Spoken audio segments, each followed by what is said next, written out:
All right, welcome in Smarter Than You, another wonderful episode, Adam Hill. Actually, both of us coming from somewhat different locations than what we've been used to before. I reside in the Paw Patrol Manor, taking over my San Diego's room for the night. Adam Hill from outside of T-Mobile, which I will plead ignorance. I did not check the box scores. VGK, win or lose?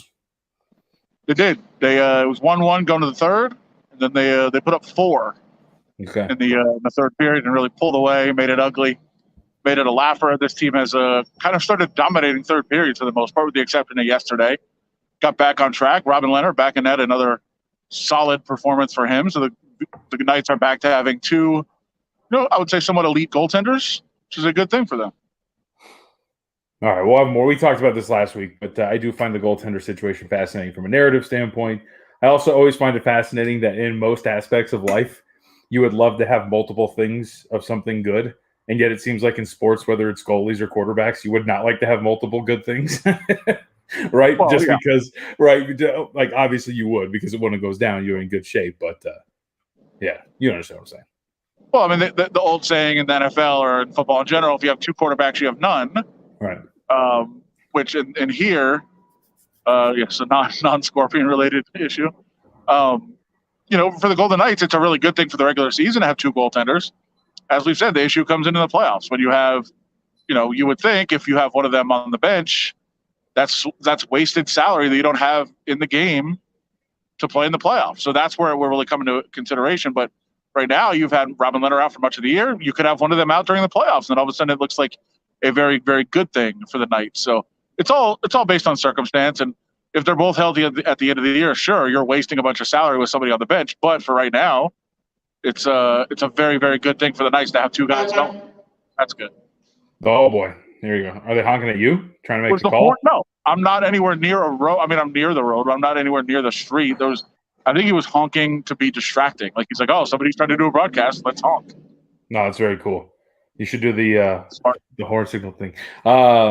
Mark, no, this is not Scorpion related. The kid had a nightmare and like he just didn't want to sleep in here. Like it was like 5 minutes before the show. He's like, I want to sleep in your room. And I was like, well, dude, you can't. Like, no, go to sleep. No, I got to sleep in your room. So that's why I'm here.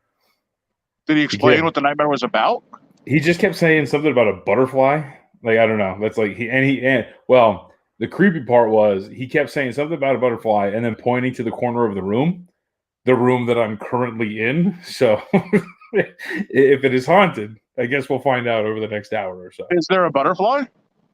No. I mean, he's got pictures of himself up here. There's obviously, as you can see, where it's very decked out with Paw Patrol stuff, and it's along some of this along the walls as well, and on his door. I didn't have a nightmare about a butterfly. I don't know, man. I mean, but he's starting to have them. Like he's starting to develop, I guess. I don't know what's the word, like consciousness. I don't know, but he's starting to have like dreams and whatnot. Like the other day, he woke up and told me that he had a dream, and like he just told me like you were in it, and I was like, okay. Like that was it. That's all the detail you could give me. Yeah, that's all the detail. I don't know. Like this is all the detail we could be. Let's see. If you were a Paw Patrol character, which one would you be? Brady, I don't pay attention enough to really feel like I would know. I know that Marshall is always like he's like the pratfall character. He's always like falling and getting in shenanigans that way. So I would say not Marshall. I'm not a pratfall kind of guy. Maybe it was a scary moth. I don't know. All right, I got a couple of things for you. Let's start where the obvious leads us. I have this slugged as March mundaneness. 7 games today, decided by double digits. Covering team. How about this? The covering team today, Adam, did so. Each of the teams that covered by an average of 13.7 points. Like it was a boring day for the most part overall. I want to get into the Big Ten stuff and the Pac-12 stuff, but what's your big takeaway from the weekend as we head into Sweet 16 weekend next weekend? I mean, this is what they get for having games on a Monday, I feel like. Like the weekend's over, the excitement's over. Now all of a sudden you try to squeeze games into a Monday and you get a bunch of blowouts. And that's probably what you deserve for trying to do that. But in all seriousness, they tried to get through a tournament. They're getting through it. I'm happy that they're able to get through it. But you're right, it was a lot of blowouts. I actually made this comment, and this is completely obnoxious. But I was texting another one of my friends. You didn't get in last man standing this year, did you? No. So basically for those, many people in Vegas probably know, but if you're outside, you might not know. It's a contest you do every year. both in the NFL season and the NCAA tournament. And you have to pick a winner every day. And if you get it right, then your entry goes on to the next day. If you get it wrong, it's out. Against the spread or just the winner? Against the spread. Okay. And I actually still had 3 entries today going into the day. And all 3 were just easy blowout wins. And I was like, kind of no sweat, made it kind of not boring, but I was like, well, I needed some excitement to get through that. And I got none. That's excitement. That's excitement. No, That's excitement. I like the when you start just like panicking and like, throwing something at every basket. That's fun. No, I don't like that, especially like in a sport like basketball. And obviously, college basketball is not as quickly paced, but just where there's so many possessions, it's just like every single. I'm like, I don't know if my heart can take this. Like a game like today where Boston goes on a 10-2 run and actually force overtime against Memphis, and you're like, cool, all right, force overtime. They got momentum going into overtime. Let's do it. And then you give up a bucket, then a bad offensive rebound, then an open 3 to Grayson Allen, and you're like, God, these motherfuckers. Like, I don't want to sweat those kind of things out. And that one ended up losing anyway, but I don't like that. You don't get bored when you have just an easy win? No, that's the best. That's incredible. I love that kind of feeling. The rocking chair game, they call it. We just sit in the rocking chair and watch the points come in and call it a day. I had a yes. We'll get to that as well. Yep. Why is there 100 tow trucks? Who's getting towed after the game right now? Well, this is prime time for towing, dude. This is prime time for towing. You know how many times, like, my old apartment complex, I've been towed from my own apartment complex in my own parking spot before at an old apartment complex. Like they were dicks. I couldn't stand that apartment complex. This is prime time, though. This is when they do it. They go snatch them overnight. So, to your point about this tournament, really quickly, I saw this factoid from CBS Sports. I'm sure this is everywhere. This year's Sweet 16 seeds total 94, highest in NCAA tournament history. So this is the highest, collection of seeds if you add them all up together in NCAA tournament history. Kind of speaks to the weird year, right? And the overseeding of the Big Ten. But I think it's fitting that this is the highest collection of tournament seeds in NCAA history, a year like 2021. What? And I'm kind of mad at myself for that because for like months during the college basketball season, I kept saying how insane it was going to be, how like it'd just be upset after upset after upset, and that we would just see complete chaos. It would be a bunch of double-digit seeds and all this. And then it got to the tournament, and I was like, nope, it's going to be all favorites. The cream's going to rise to the top because they didn't have a whole season. The smaller conferences didn't always get to send their best representative. We're going to see the favorites kind of take over. And, of course, that was idiotic and wrong and stupid. So that's kind of frustrating.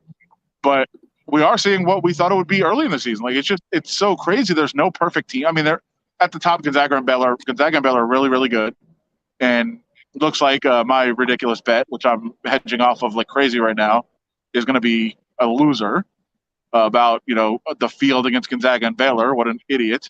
I've already hedged a couple of times, so I'm going to have to do that a lot to get anywhere close to breaking even on it, which I thought would be much easier to do. So, yeah, I mean, those teams are rising to the top and showing that they are really, really good. And then you've got a bunch of other teams that were imperfect and never got a chance to kind of find themselves and figure it out. And I thought Illinois had, but they hadn't. Loyola Chicago, the computer numbers told us we're a top 10 team, but they were seeded 8th. So we should have trusted the computer on that one, I think. And there's a lot of teams, a lot of teams that got wins. Abilene Christian got that win in the first game. Then they looked like they were very, very ordinary. God. What the fuck happened to Texas? I say, like UCLA. So I have a future bet on UCLA, so I've been watching them a little bit more than a couple of the other. I've watched as much as possible. I think they're a solid team, plucky team. Got a good backcourt, got a good wing scorer, but like the way Texas looked against Abilene Christian, and what UCLA did to them today, holy shit. Well, I think UCLA got the message. Like what you can't do against Abilene Christian, if you just have possessions and you work and get shots, like you're going to be fine. But if you let them turn you over, that's when they can be successful. They can turn that defense into offense because they can't really score too well, but they can score off turnovers and they can force turnovers. And I think UCLA kind of got the message. They also had size. Like it was, I think I counted like at least 7 rebounds where they just snatched it from the top of the head of the Abilene Christian defender. Like they was like, no, I'll take that really quickly. Like it was ridiculous. Yeah. Like the way I don't know, the Texas losing that game, I think is absolutely nuts. And just watching that team the way they were, and I know that there's a lot of like, well, it was their Super Bowl. Like, no, like I saw a tiny overmatched team there. Look at this, all your friends. Very popular guy. They're going to watch now. No, so okay. So let's talk about this. We'll tie this into your boys. We'll get to your boys in a second. Big Ten. So what's the deal here? When we look at the Big Ten, what is the judgment here? Because I feel like, and this is now, I would say, is this the third year? My memory of college basketball is not as deep. I know for sure last year, all I heard in the regular season was how deep the Big Ten was, right? Because they just beat the shit out of each other. And everybody thinks that that is a very good test of, depth and whatnot, because you just play a whole bunch of teams that are kind of on your level. It's the same thing it seems like this year. It's a team that is rife with parity because they're all near the same level with one another. But when it comes to facing, teams outside of your bubble, they've been getting schooled. Yeah, I mean, if it continues to happen over a period of years, then I think, you have to start reading something into it.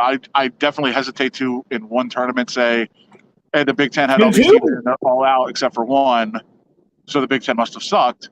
It's individual matchups. And then you also look and say, okay, Wisconsin's out, sure, but they beat the living fuck out of North Carolina in the first game. So was that impressive? Or did North Carolina suck? Or was that just a really good game? Like, I don't know how to read into it. Like I said, I just don't think you take the results of one weekend and read into the conference. Now, the fact that it happened to all but one of the teams, they're already out of the tournament after we thought several, including Illinois, would make a deep run, sure. But I think you make the case in every single example that, like Illinois really was a very good team. They had a terrible game against a team that was underseeded and lost. Wisconsin had a really good performance, but they were up and down all season. That was the knock on them, that they would have a great performance followed by a terrible one, and we saw that happen. You can take every individual case and make a reason for why it happened and why it's not relevant to the bigger picture. But I know people are going to read completely into, hey, Big Ten has only one team left, they suck. And that's just going to be the narrative. And like I said, since it happens several times and it's happened over a period of years, now you can start to make a narrative about it. But I don't think one game here and there is relevant, or one weekend is relevant to the bigger picture. Like I just refuse to see that. I think my point would be, when you look at it overall, and maybe this is more of a them, like the media type of deal. It seems for multiple years now, the narrative has been, look how deep the Big Ten is, and then the Big Ten fails to have a grand showing in the NCAA tournament. Like, maybe we need to calm it down on the look how deep the Big Ten is narrative, right? Like, that's the kind of thing that, I'm not saying the Big Ten sucks. It's clearly a quality conference. But when I watch them, and you watch much more Big Ten basketball than I do, I see a lot of big, strong, plodding teams that don't really have a lot of athletes or speed or anything like that. Not all of them, just like as a general view when I watch them, right? Like when I think of Big Ten basketball, I think of centers and power forwards and like half-court offense. You know what I mean? So you would make the case maybe that since Michigan is not that team, and Michigan is an athletic team that plays a different style, that's why they're still around? I mean, I would think so. I mean, look at a team like Alabama, right? Like Alabama's just raining 3-point shots and like playing futuristic basketball. Like you need to like shoot the ball well, shoot a lot, and like, I don't know, be somewhat athletic. Not like these half-court 64 possession teams that are just, littered in the Big Ten. Did you see that? And I'm sure there's more examples and stories and stuff online. But did you see the graphic? Not a graphic, the photo that they showed of Alabama's practice court? No. I'll look it up. They basically have a practice court mapped out to make sure that guys never take mid-range jumpers. Ooh. It's like they have like arcs. Already. They have like arcs and lines and boxes all over the place. And it's like Nate Oates is like, we will not take a mid-range jumper. That's why Nate Oates is a fucking awesome coach. He's great. It's layups, dunks, and three-pointers and getting to the free throw line, and you will never take a mid-range jumper. Okay, I'm looking at something. This is pretty good. You found it? I'll pull it up. I pulled up an article real quick. I'll get it up. Okay. So, I mean, like, that's the kind of stuff, like, and when you say futuristic basketball, like, yeah, that's what you're talking about, of, like, analytics people, and you could say, oh, numbers aren't everything, and it's not about analytics and all this. Well, Nate Oates believes it is, and Nate Oates is practicing what he preaches, and he is not letting that team take bad shots. And bad shots are mid-range jumpers. I mean, just think about it logically, not just from an analytics or a math or if you want to say they're nerds or whatever. Think about it logically. You're taking a shot that's just as hard as the three-pointer, but not getting extra credit for it. Why would you ever do that? Like, you would never do something like that. It just doesn't make sense. So there it is. I think it's a big reason why they are. Oh, the other one they had a lot more lines to it too, but this is pretty good. Where it's just like, here, you want to get in this area here or this area here? Like, this is where we're going. We're going to the basket or we're going to the 3-point line. That's where we take our shots from. I love that. I think it's great. Dude, it's absolutely brilliant. It's, I can have the conversation about, basketball and analytics for a very long time and running your offense. You should read Sprawl Ball by Kirk Goldsberry. It's such a good book. And it's obviously NBA oriented, but it's all about, the evolution of the 3-point shot, the association, and all the numbers behind it. Like, it's such a good stat nerdy book, but it's floated with like really good illustrations and shot charts and things like that. But and by the way, like, again, to your point, the way Alabama plays, this team has been freaking great. And this is a reason why they're kind of, I don't know, in the Sweet 16 and playing still. Shoot threes. And also, you watch more college basketball than I do. Why don't they switch more? Like, I watched Loyola Chicago. They switch quite a bit. They switch quite a bit off ball. Like, why does, like, if I was in college hoops, especially in half the time I'm playing like a center that's like actually 6'8", they just switch everything. Yeah. I mean, I think it makes sense. I think, in the college game in particular, like the NBA, you've got pretty great athletes everywhere, and you are going to get caught in mismatches sometimes.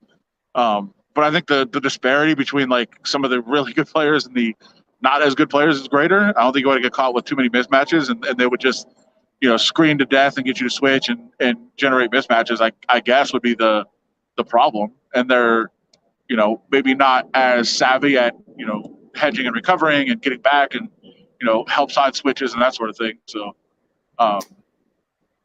yeah, that's true.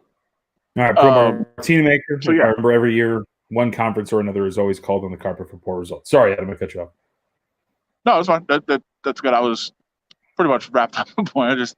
I think that they're worried about that, and I think they're worried about the second switch and like the, when you get back to your man and when you get, when you're able to figure out like where to help and all those sorts of things. Like, there's so many different layers after you switch of how to do it. The NBA has a lot more, experience and time to figure it out, and you have better athletes at every position that you're not as worried about getting caught up like that at times. I mean, every once in a while you'll see in the NBA like a center get on a point guard and all of a sudden go post him up, or even the other way around where you get a big man trying to guard a point guard and just like totally goes on skates and like falls down. But I think it would happen a lot more in college if you're trying to screen more, or if you're trying to switch on the screen more. I think. Truth from Duluth. What is this in reference to? General public has the collective memory of a goldfish. If Michigan wins it all, does the Big Ten still suck? I say yes. I don't think Michigan's going to win. I mean, listen, I've been impressed with how they have been able to battle through without Isaiah Livers, but at some point, not having an elite player like that is going to haunt you. So that brings us to one of my other topics, which of course is looking ahead to next weekend. And one of the games I had circled, Florida State catching 3 against Michigan. Am I crazy? That you like Florida State? Yeah. You give me the breakdown. It's your team. You're not crazy for sure. If Florida State plays its best, they could definitely win that game. They could absolutely beat Michigan. And like I said, without having Isaiah Livers, they've figured it out. Like, they've played well and battled through it. And I've been very impressed with how Michigan has played in this tournament, especially today on the offensive end of the floor. They were ridiculous. They were just so good on offense. Not a lot of that is LSU not playing very much defense. But the only thing I'll say about being somewhat worried about it is that Florida State has been, not just this year, but for years, like one of the most frustrating and inconsistent teams you'll ever see. And you'll watch them and be like, this team should win the national title. They've got length and athleticism and size and talent and can get to the basket, can make threes. Defensively, they just swarm you. they overwhelm you with the pressure sometimes. And then some games you'll just watch them and like you'll think that they don't belong in college basketball. Like, where did this team come from? So I think there is a lot of inconsistencies in college basketball for sure. But I mean, them more than anyone else is what? So let me ask you though. So you say they've been inconsistent. This is his third consecutive Sweet 16. Yeah. Oh yeah, for sure. Listen, he is a very underrated coach, and they have the ability to beat anybody. And that's what I'm saying. Like, it's not surprising that they would consistently make Sweet 16s because of all of that, all of those things I mentioned, all the talent, all the size, and everything else that they have, the athleticism, everything. Like, it's not surprising that there'd be a Sweet 16 team. But then like I said, you'll watch me the first couple of games, and then be all excited about them. And then where'd that go? I mean, go back and watch the ACC championship game. That team sucked. And I was so high on them going into the ACC tournament. And then I saw that game, and I was like, okay, maybe I was wrong. Maybe this is going to be another team that's not that good. And then they turn around, and they're awesome again. So, I don't know. I guess it's more so than anything, it's me whenever I seem to buy into them is when they are not the team that I thought they were. CJ Karchman. It might just be a personal thing. Final four for CJ Karchman. I have this up. Let me show you. You want to see my bracket? You want to see how I'm doing? Yeah. Let's see how my bracket's doing. Let's see. It's not terrible, but it's not. If you show them that, I'm going to jump back into them frozen. So I would think that my best call so far, as you will all see, as you all care, look at that, huh? Loyola Chicago all the way through. I did not foresee Oregon State making that run. I thought Oklahoma State was going to win that game. They did not. I think I'm doing okay. I just don't understand the scoring system that we have up to this point. It says 95%. Does that mean I'm hitting at a 95% rate, or does that mean that I am in the 95th percentile? I don't know. I think it means you're in the 95th percentile. Okay, so that's relatively good. So I was telling everybody, Adam, my best call so far has been Loyola Chicago to this point. I do have them winning and moving on to lose to Gonzaga, as you can see, in the national championship game. Let's see. USC, Oregon, I did not predict. I had USC. You and I talked about this today on the show. USC. Dude, that team's damn good. And this actually kind of leads to the Pac, like the other topic. The Pac-12 looks damn good, man. And these teams like Oregon, USC, obviously we saw. How many threes did they end up making tonight? Like 23? It was a bloodbath. It was fucking ridiculous. But like, and I kind of alluded to it, UCLA has a nice, decent backcourt to wing situation going on. Oregon State, dude. Now, let me ask you this. I do think Loyola Chicago, matches up relatively well with Oregon State. The Crutwood guy they have, he's just going to massacre that chubby big that they have that, doesn't really have a lot going on for him. And when I'm watching them against Oklahoma State, these shots that they were making were ridiculous. Yeah. Like, that's not sustainable watching what the Beavers have been doing.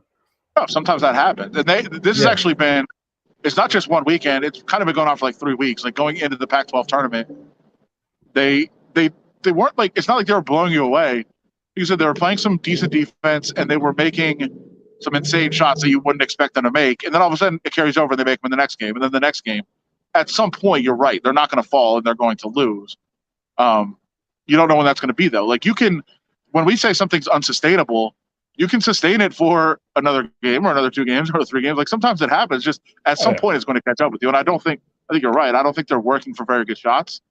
And I don't think what they're doing is going to be able to carry over long term in this tournament. But they've gotten to this point by making some of those shots, and that's sometimes all it takes is, not sometimes, all it takes ever is winning that matchup that you have in front of you. And sometimes you can figure out a way to do that, even if maybe the shots don't fall, and they figure out another way to score and to generate enough defense and to create some turnovers and win a game. I just don't think what they could doing is long term. And I think you're right. I think it's as good of a matchup in the Sweet 16 as Loyola probably could have hoped for.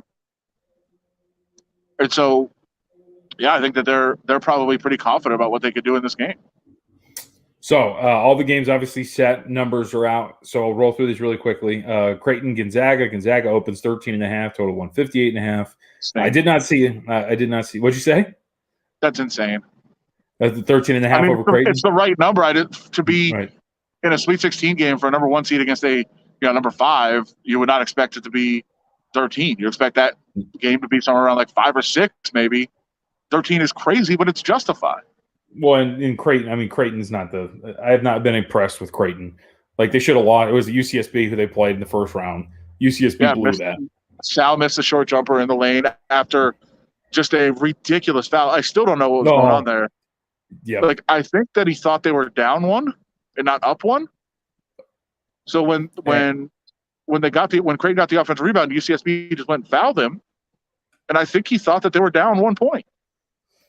Yep. The second that happened, I'm like, oh, they fucked it. Like, that was a bad loss. So and then UCSB goes and gets a good shot. Sal in the lane from 3 feet and just rims out. Totally blew it. I have not seen a number for Oregon USC yet. Florida State, Michigan 3, 143.5. Chat, by the way, if you have seen it, go ahead and let me know because I was looking right before and the link wouldn't load. So UCLA, Alabama. Alabama opened 6, total 142.5. I think Alabama's up to 7 now. I'll double check. Oregon State, Loyola Chicago 7, 126.5. Syracuse, Houston 7, 140.5. And then Villanova, Baylor 6, 139. And Arkansas 12. The Muss Bus gets a 15 seed in the Sweet 16, 158.5. Dude, that guy's great. He really is. Great coach. If it is real, I can't remember. Refresh my memory. Was there a realistic connection to UNLV at one point? Like, if there was a 1% chance they could have gotten him, they blew it. I mean, there was talk. I never thought it was necessarily real. I mean, the ones that should be kicking themselves is Cal. Yeah. I mean, he was begging for the Cal job, and Cal didn't hire him. And looking back, like, Cal's program has gone nowhere. Musselman has gone on to another job and just thrived yet again. Cal should be just infuriated that they didn't hire him when he wanted the job that badly. And now, they've got a long way to go to build back up to any kind of respectability at that program. So that was a mistake on their part for sure. You guys like my game notes? This is all my notes. Good. Very good. Did you like Musselman taking a shot at Todd Furman? So I will admit, I saw the chatter on Twitter, but I did not care enough to dig as to what the shot was or why. So what was the backstory? Well, I guess Todd was on the pregame show. Maybe it's CBS Sportsnet. I don't know that it was actual CBS. Mm-hmm. But on the pregame show, he was completely dismissive of Musselman and called Texas Tech he said Chris Beard and Texas Tech have a complete coaching mismatch. And then I can't remember, he went one step further and took a complete shot at Musselman. Just went all in on him. And Musselman after the game was like, somebody on CBS, I'm not sure who it was, I got a bunch of texts, called this a coaching mismatch. So I'm just relieved that we were able to win a close game against a so much greater coach than I am, which is great. I mean, it's great that he also didn't know who it was. They just heard something from somewhere that somebody may have criticized his coaching abilities. So that's Furman. That's Furman being a casual, right? That's Furman knowing Chris Beard from a past run and forgetting that Musselman was head coach in Nevada that also went to a Sweet 16. Right, and that also was an NBA coach who kind of knows what he's doing and has kind of been really good everywhere he's gone in college. I think that's just forgetting and not even forgetting, just not knowing. You'll remember. Was that Nevada team Sweet 16 or Elite 8? They lost to Loyola, didn't they? Yeah. I thought it was Sweet 16. It might have been. Yeah. I thought it was Sweet 16.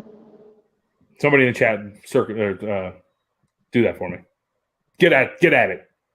Yeah, Let me know. That was a really good Nevada team. Yeah, hell yeah, it was. Yeah, so it looks like we're in the range of a pick. USC 1, South Point, Oregon 1, 139.5 pick, total 139. So that's going to be a really close one. Do you like anything initially when you look at all these games next week? Actually, as I just said, I thought the Loyola matchup was a really good one for them, but I think that number is too high. I think that's a close game. So I would I'll lead on that side. I'm trying to see the closer here. I will probably be taking Syracuse. In fact, I will be taking Syracuse. Syracuse catching 6, total 140.5 against Houston. Yeah, and I might just go. I might have to bet Florida State just to hedge against my feelings. in that game. Emotional hedge is the way to do it. Yeah, UCLA is down to hedge. 5.5 already against Alabama. Yeah, but Oregon State, at first glance here, Oregon State and Syracuse are the two I'll be looking at. Well, Oregon State's the 7's already moved, so the market's in at least heading in your direction. It's agreeing with you. Open 7 now, 6.5, pretty much everywhere. Okay. Just down at 7. Last note, college hoops wise. If you were reading my game notes, you saw where we were going. Kevin Kruger. I know you talked about it probably ad nauseum already. I haven't talked to you about it though. Yay or nay? I think yay. Listen, I think maybe the thought was from a lot of people he was a couple years away from getting a head coaching job. But, Steve talked about this at the beginning of the process of kind of jumping the line, so to speak, of at some point somebody is going to hire Kevin Kruger to be the head coach. And if you think he's far off of being ready, then maybe you don't make that move. But if you believe that within the next, say, 2 years, he's going to be a head coach somewhere and he's going to be very good, I think you as a program at UNLV would probably be pretty upset if somebody else makes that move and he ends up being very, very successful. So I think you're jumping the line a little bit on him. You're getting ahead of the game. You also understand that, and I don't want to call it an overreaction, but I know that there's that feeling not only among the fan base, but among the university of, you've had 2 coaches now in the last, 4 years have that, quote, dream job that they took. I don't necessarily know that Texas Tech is Chris Beard's dream job. It was at the time because his daughter was, of an age where he wanted to be around her and she was living in Lubbock and it worked out well for him. But, when she's in college, or I think he has 2 daughters, when they're in college, that might not be his dream job anymore if they go somewhere else. So, yeah. But I think it was the dream job at that time for him. And Otzelberger, we know that Iowa State was always the dream job that he had, that he wanted to go back to. So I think there's a little bit of a frustration maybe among some people at the university saying, okay, maybe we want somebody whose dream job is to be here. And I think that is the case with Kevin Kruger. Now, fast forward 5 years and he's gone to 3 NCAA tournaments and, had a ton of success. And then, some other, power school comes calling and offering, $4 or $5 million a year. Maybe that changes. But I think for right now, he has a love for this city and this program. I think he has all the tools to be very successful. Obviously, the pedigree. He's worked his way up here. It's not like he just took a head coaching job right away because of his last name. He worked up through the ranks. Like he worked for his dad at Oklahoma. He worked out in Northern Arizona. He's been around a little bit, kind of learning the craft. And he's in his mind ready for this. I think other people at UNLV believe he is. And maybe there will be some bumps in the road, some learning curves. And we saw that with Dave Rice, where great recruiter, and I think was on his way to being a good game coach. But there was things that got in the way. We talked about on the show today of not understanding egos of a staff, not understanding that you're gonna have to manage that. One guy wants to make his name and doesn't think he's getting enough responsibility, and kind of has a power struggle with another guy, and the other guy wants to be a team player and doesn't want to rock the boat, so he just kind of lets that go. And it gets ugly with them. Another situation where a parent is mad and wants his kid to play a different position, and then you handle him with kid gloves, let him do whatever he wants because you don't want the guy to transfer. Like, you have to just put those things in their place. You can't make everyone happy all the time. Those are lessons that Dave Rice learned, and I think was learning more and more as he was the coach. And those are things that Kevin Kruger's going to have to learn. And like I said, his dad's there to help him, and he's got the experience of being around it a little bit. But those are the things we don't think of. We think of coaching as just recruiting and then X's and O's, right? Like, that's what you have to do.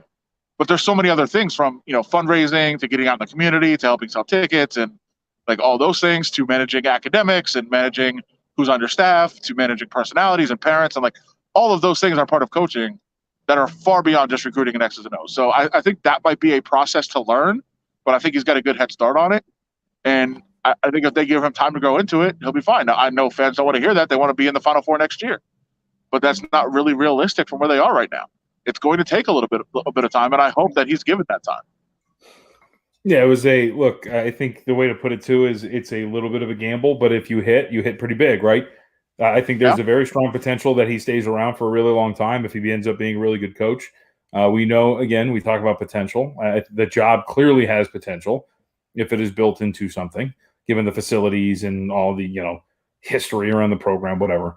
But I don't really hate it. I also find it hard to, I hate the whole name versus up and coming assistant thing, right? Like I hard to find it. I find it hard to say I hate the hire, and I just don't know what he's going to be as a head coach. Yeah. So I can understand being a little tepid about the hire, but I have seen some very overwhelming, like, God, what a shitty hire. God, this sucks. What the fuck is this? Our friend LaSalle here, awful hire. Like, I just wonder, like, LaSalle, what would you like? What was your aim? I hope I'm pronouncing your handle right. LaSalle, what was your aim for head coach? Because we like Steve on Friday read the quotes from one of the boosters. We need a name and we need players, and it's like, what? Like, what the fuck are we talking about? You had a guy, and you actually had players, and the complaint was they were leaving too quick. You need 4-year guys. Now you need players. After you got some guys who were potentially going to stick around, like, and who the fuck cares about a name? Obviously, the name is Rick Pitino, but like, come on, let's relax with this. Yeah, and it was a $10 million buyout, and we're, right. If you can disagree with it, and I somewhat do, but we know that Desiree was not going to hire somebody with problems in terms of NCAA problems or off the court allegations and those sorts of things. Like, it just wasn't going to happen. And so you can get mad about that and say that's not how college athletics works. You have to get dirty, and that's fine. I think there's somewhat of a point to that, but that wasn't going to happen. So you have to be realistic. Also, Rick Pitino had a $10 million buyout, so that's not realistic. So give us names of people that you wanted to hire who would fit in those criteria. Or just say, hey, you don't support this program because they won't get dirty. I mean, that's fine too, if that's how you want to be. I mean, it sounds kind of foolish of you. But I know there is a level of, hey, we only want to win. We don't care how we do it. That's fine. That is a tradition at this school. We know that has been the case before. But yeah, that was the direction that they were going to go. And so, you can get mad about it all you want. We're not going to be able to judge it. Like, we can all have opinions too, right? Like, right. Oh, yeah. As you said, commenters don't like it. They hate it. They think it's the wrong move. Me and you can say, well, it could be a great move. That it's a gamble that could pay off big for you. It could also be an awful move, by the way. Like, I'm also open to that. I realize that. You know what I mean? He could go down in flames.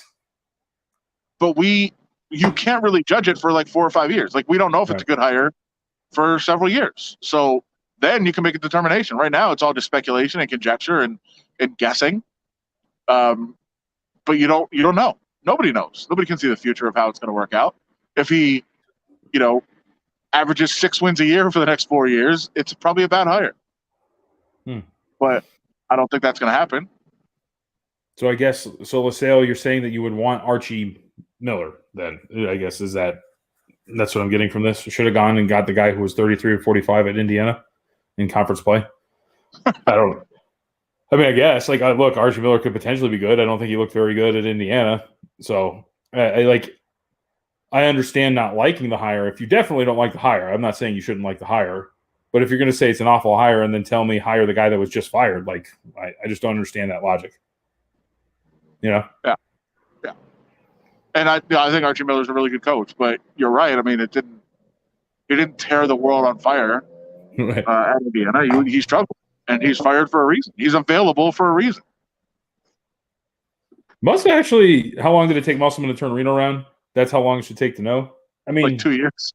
Yeah, it took Mus 2 years. Musselman's also an incredible coach. I remember. I think you guys used to make fun of me with this because when he first got there and they went to the CBI with Cam Oliver and I was watching CBI games because I was like, this guy's fucking nuts. It's like game 2 of the CBI and he's got veins bulging out of his throat, screaming at everybody. I'm like, this is he ripped his shirt off. Right. Oh, it's incredible. Yeah, it's kind of unfair to say, how long did it take for this potentially one of the best coaches in the country to turn that program around? But look, like I said, I'm willing to sit there and be wrong when this is wrong. I don't necessarily think it's a great hire. I think it's, again, a hire with some really solid upside. All right, let's see. It was cheap too, right, by the way? $3 million buyout, Oh, yeah. and then like just 3.8 or whatever it's going to be for Kruger over the 5.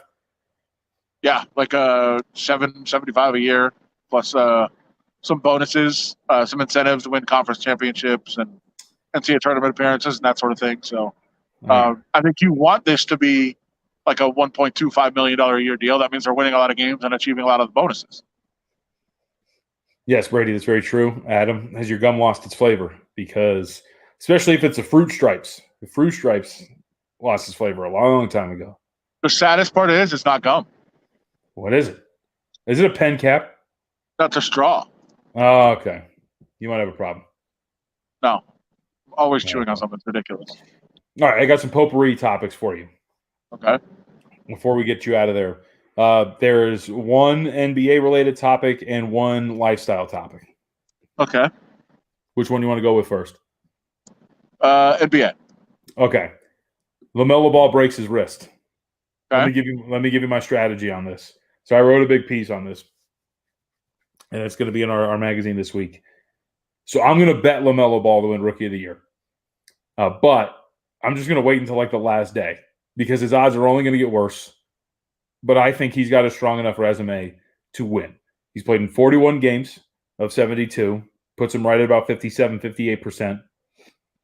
Two players, Patrick Ewing and Vince and Carter, did it when he was a rookie. They both did it. They played in 50 of 82, which is about 60 games, and they won the award. So I think he's got it. But everybody's all bonered up about Anthony Edwards, which it's a 10-game stretch. Let's relax. So now he's like a $2 favorite. I'm just going to wait until right before the season ends and bet LaMelo Ball to win the Rookie of the Year. Well, how good have the numbers gotten now? What, for Anthony Edwards? No, for Ball. Oh, he went from minus 715 to plus 220. And you think it'll go down? It's not going to go up. He's not playing. Right. But what if Edwards gets hurt? Well, then you have Emmanuel Quickly, you have Tyrese Halliburton. Like, there's a lot of good candidates. Like, there's a lot of actually decent rookies. Like, and Anthony Edwards should not be a $2 favorite right now. It's ridiculous. Well, let's say Edwards gets hurt and Quickly and Halliburton really struggle down the stretch. It gets tired, like rookies kind of do, hit the wall, and all of a sudden the field kind of comes back to him. Like, I'm not saying that's a likely scenario. I'm just saying if you think the number is worth it now, shouldn't you just play it now? Because it's always going to be there, though, right? Like, even if that all happens, like, that means the other rookies are going to catch up to Edwards. Like, LaMelo Ball's odds shouldn't get better as he gets hurt. That is my thinking at this point.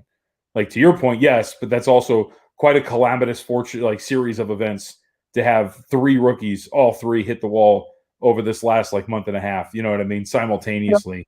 Yeah. But if they're not good, if they're just average, they, people start to look and to see the same thing you do and say, hey, listen, he missed the last whatever games of the season, but nobody else stepped up and really took this award. Maybe the number should come down, and maybe he should be, in that mix as being a favorite again, just based on what he was able to do while he was able to play. I don't know that that's necessarily a likely scenario. I just think sometimes, and I do it all the time with live betting, where you're like, oh man, I can't wait. Like, this team scores 4 more points, and I'm going to jump on the other side and really, pound this number, and then you never get that number again. It could, but I also think the Anthony Edwards hype is not going to let that happen. Okay. And dude, like, he's a really solid player. It seems like his last 10 games, he's averaging over 20 points. But on the season, he's like a 32% 3-point shooter. He's shooting 37% from the floor. His first 32 games, he was averaging 14 on 35% shooting from the floor. Like, he hasn't really been that good. So, right. But the narrative has been he's incredible. He had a 42-point game the other day. So I don't think it's going to happen. But my Hornets are dealt the blow. My Hornets were dealt the blow. LaMelo Ball. It was a lot of fun. I can't believe the Ball brothers are actually good. That's also this weird narrative that we don't talk enough about, that LeVar was right. That both of his kids are good, and LaMelo is actually really sick. Is he really good, though? He's pretty good, man. I've watched him a lot. He's a really good passer. I think his shooting's going to be interesting. I don't know if his shooting, he might just be shooting 37% this year, and we'll see how it goes throughout his career. but like the passing, the ability to get the team out in transition, his floater's actually kind of nice. Like there's aspects of his game that are legitimate. So maybe the shooting falls off, but he's going to be a really good player. But did he say all three were going to win Rookie of the Year? Well, what's the other one? LiAngelo? Yeah, LiAngelo. Jello. Yeah, Jello. It didn't really work out for him, but the other two, 2 for 3, it's pretty good. 2 for 3 in the top 3 of the draft is pretty solid for a dad. Yeah, I just don't want to say he's right. My kid's scared of butterflies. Like, come on. Your kid is like 2. He'll come out of that. I think he'll grow out of that. He'll probably love butterflies at some point. I don't know. I'm kind of scared being in here. All right, you want my lifestyle one? They are harmless. I'll just say. But they do kind of. I can see how you could be scared of them at a young age. They're very colorful. Yeah. Look like they're a lot more dangerous than they are. A lot of movement with the wings. Yeah. Sure. What's your lifestyle question? So this is more of I think this is a legal question for Justin, because I've been consolidating my finances and doing some yard work around the stuff that I pay monthly for. Sometimes you subscribe for shit and you don't even realize you're still paying for it. So one of the things that I am cutting is because I got the PlayStation 5 and we use the Xbox from time to time, but not that much. So I'm getting rid of the Xbox and I'm going to cut everything, the Xbox Live, all the stuff that's on there. Xbox has made it nearly fucking impossible to find where I'm supposed to go to unsubscribe from all of their services.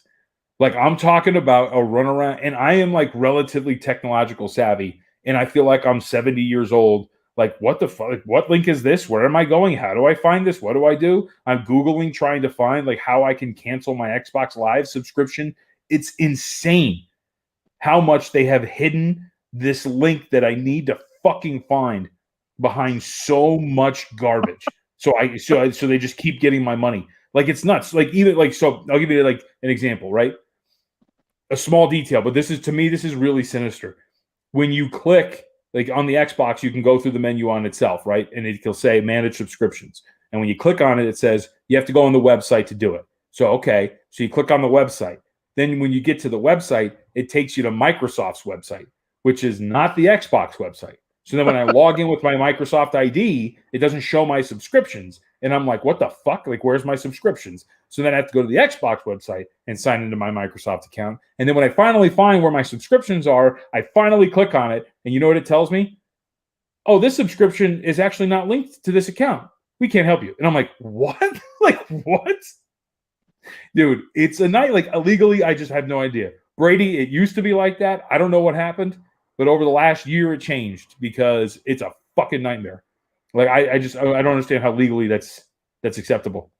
I'm suing somebody. I can tell you it's not just them. Oh, yeah. I don't know if I should say it. I signed up for something last week. Pornhub? Pornhub Live? Is that a subscription? Isn't that just free? No, I signed up for the paper in Iowa. I won't say what the name of the paper is. You can figure it out. I signed up for the paper so I could follow their TJ Otterberger updates. Mm-hmm. And literally, it's impossible. Like, you have to call. I am never going to call, ever. I don't make phone calls for those sorts of things. So I will literally end up paying. It was like $1 for the first 6 months, and then like $80 every 6 months after that. I'm going to be paying for that newspaper for the next 20 years. Until you're gone. And then your children's children will inherit. He's like, why the fuck do I get the Des Moines Register still? I don't cancel any.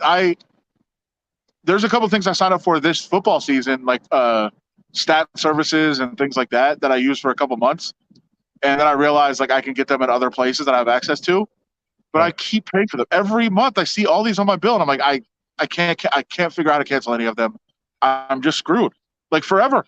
I'm going to be screwed for like paying for these things forever. Dude, it's a nightmare. It's impossible to cancel it, and I won't. So you're probably going to have this Xbox subscription forever. No, I refuse. Like, tomorrow it's going down. Like I told Isabel, I'm like, no, I'm not leaving this spot until I figure out how to unsubscribe from this garbage. So are you just going to live in that chair?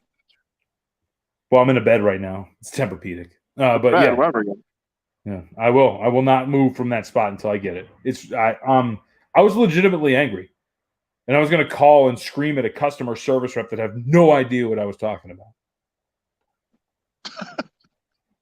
go. I mean, Just but they Jamie probably get it every day. on top of his head. They probably get it every single day. I was actually I only know that because I was actually reading like one of their articles the other day, so that's why. And it's always, I mean, come on, newspapers aren't that imaginative. It's either a register or a gazette or a journal or a post. Sure. Is there another word for gazette? I've always been a fan of a gazette. Like if I were to have a newspaper, I would name it like a gazette. Like the Green Valley Gazette. Like that's a good one. Huh? A little alliteration in there, but like even You know, I don't even care. It could just be like some shitty town that doesn't even sound good. The Juneau Gazette. I like the Austin Statesman. That's a good one. That's actually not bad. I picture a little man. You know what I mean? Do they have a little man on the top? like that would be really good. That's a good one too. That's second on my list now. Gazette, and then Statesman. You don't like Review Journal?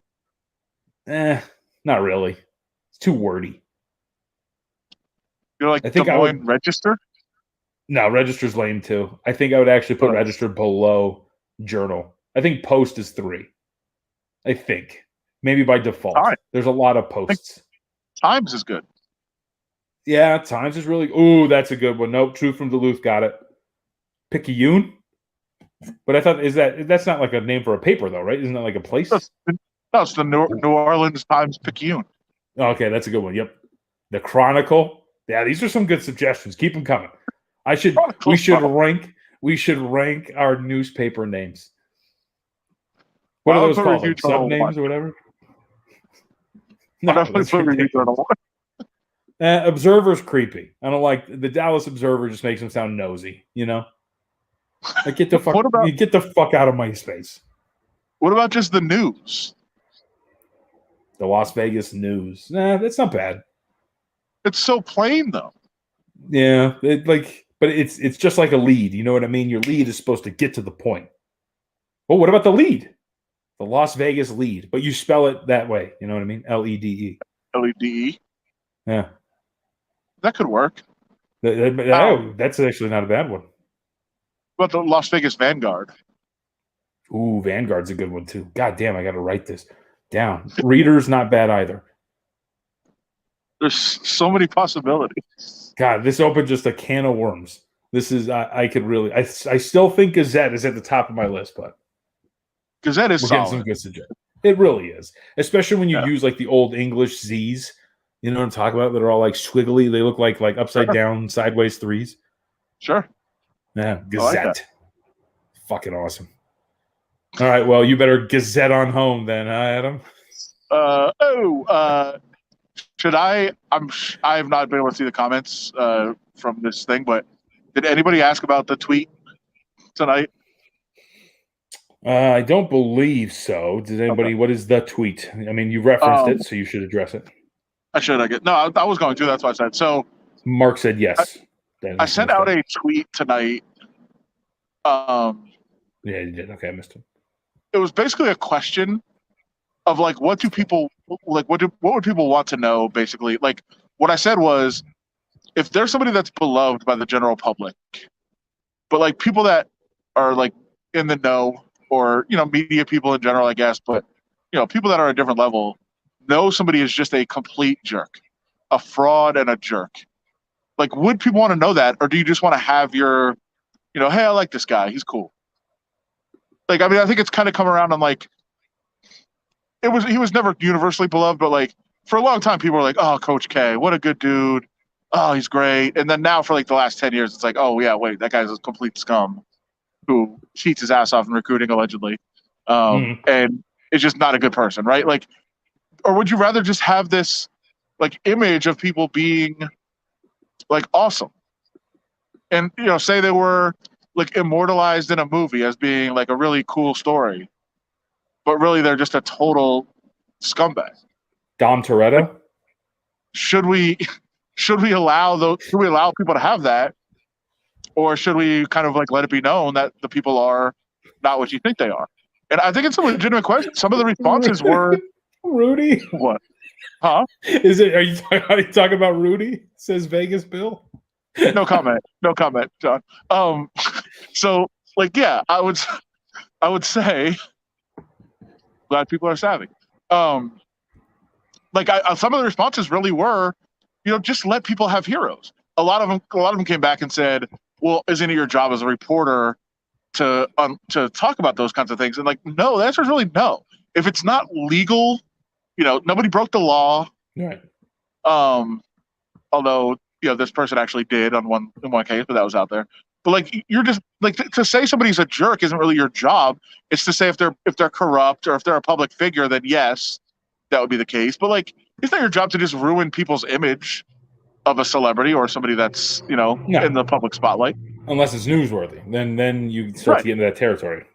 Right. So I posed it as a legitimate question. Now I will say, after I sent it, the number of DMs and texts that knew exactly who I was talking about, and maybe it was mentioned here on the by Bill on the broadcast. Is it? It's not Reeve Blowfield, maybe? No.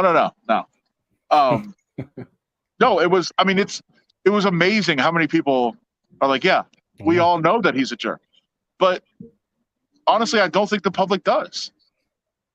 So like, I don't know. I think it's a legitimate question. Where did your interaction with him? Where did this alleged interaction? Many. It's been many, and it's not even just me. It's like how many times you hear about, just bad experiences. I've honestly never heard a good experience. Interesting. I mean, he was good in the Lord of the Rings movie. That's not actually him. Oh, it's not. He was awesome in the 50 First Dates. He seemed like a really likable guy. True. I wasn't even asking about him in particular. Like, it really was a general question. I mean, obviously, this person is the one that got me thinking of it, but okay. But it's more just a general question of like, what should our role be in that sort of situation if we do observe, certain behaviors or certain actions. That's right, Vegas Bill. Rudy was in Goonies too. He's actually a very, very well-versed actor. His mom, famous actress, right? Here's the thing, though. Let's say it's this person. Who the fuck today still views that person as a hero? Well, somebody may have been the VGK siren ringer, right? But let's be honest. How many people in the crowd are looking up and going, "Oh my God, it's him"? Or how many people are going, "Who the fuck is that?" Like, I think more people are asking the second question. John, there was a chant. Okay, but that's a very chantable name. It's a very chantable name. Like, maybe people were just like, "Oh shit, we're chanting the name. All right, cool, let's do it." You know what I mean? That's fine. I have no idea what's happening. But that's kind of why I'm not. That's why I'm not saying it about him necessarily. Right. Like, it just got the idea going in my mind of like, what would people want to know, or what should people know, or what is the role of, like, do you just ruin like, I'm accused of ruining everything all the time. Do you just ruin everything? Just like every time there's like somebody that's had a bunch of bad experiences with people, just like, hey, this person's done this, and this. You're really cheering for him? Like, you could ruin almost anybody like that. Bill's got it. Like, we've all been at events where, like, all of a sudden the crowd just starts doing something. You're like, oh yeah, let's start doing this. And so I'm sure people just started chanting Rudy, maybe. And then, like, all of a sudden, right, allegedly. And then, like, a group of people have no idea what's going on. Like, they're just like, shit, I guess we're chanting this guy's name. Let's do it. And then, like, it just turns into, like, a whole thing. Okay. I mean, I guess so. Like I said, like, just like we were talking about with the newspaper names, give me a more chantable name than that one.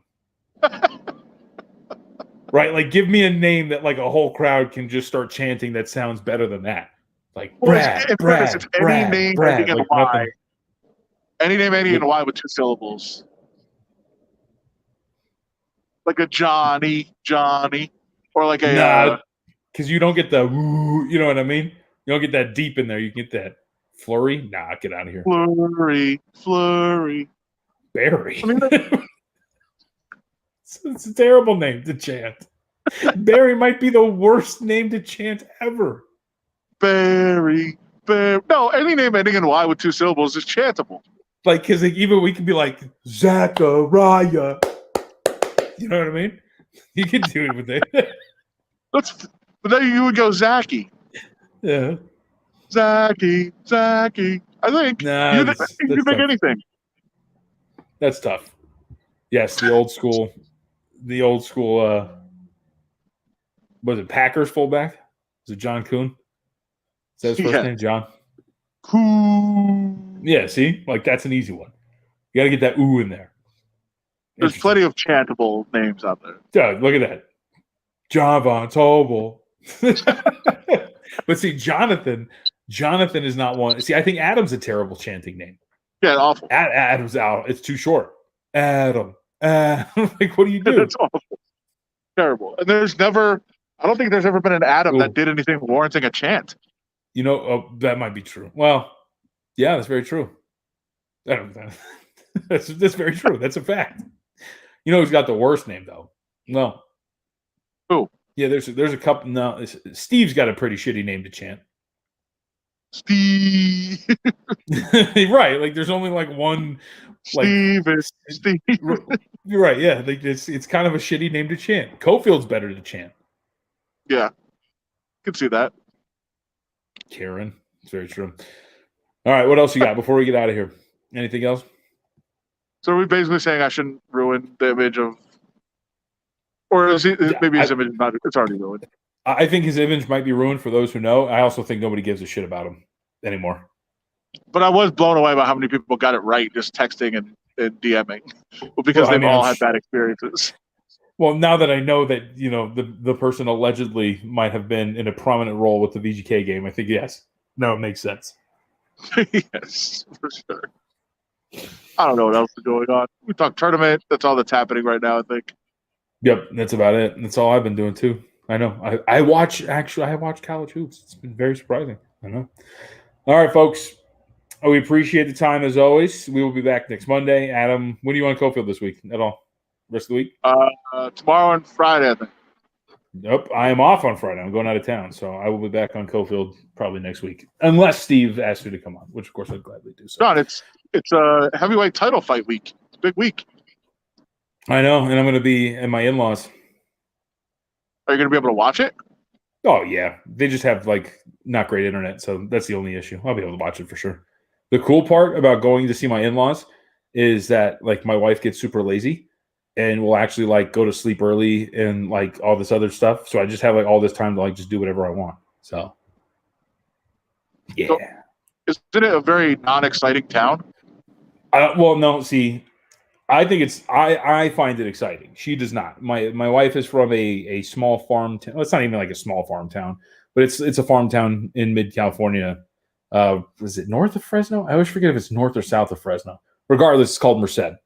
It's like 40. Yeah, it's like 40 minutes away from like where Kaepernick played as a Pittman or whatever the fuck. I don't know.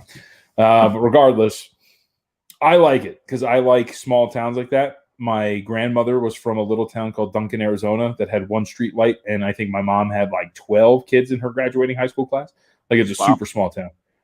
Razorback, you're from Merced? So I'm going there this weekend, bro. I like it out there. I think it's cool. I like farming communities though, and like, you know, they got hella good restaurants there too. So. You drive or fly? We're flying this time, bro. I put my foot down. We got a 2-year-old. I'm like, I ain't driving 8.5 hours. We're getting on a flight, and I'm getting there in 45 minutes. I'm just going to shove his face in a Peppa Pig video for 45 minutes, and that's it. Is this his first flight? No, second. Okay. How was he? Yeah. I wasn't on the first one, but from what I understand, he was fantastic. He just ate Cheetos and, like, drooled. So. Well, luckily it's a short flight. Yeah, dude. And then, you know, got to make sure nobody's listening. On Monday, guess who comes back home by himself?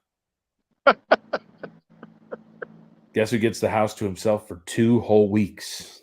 2 weeks? Yeah, this guy. Wow.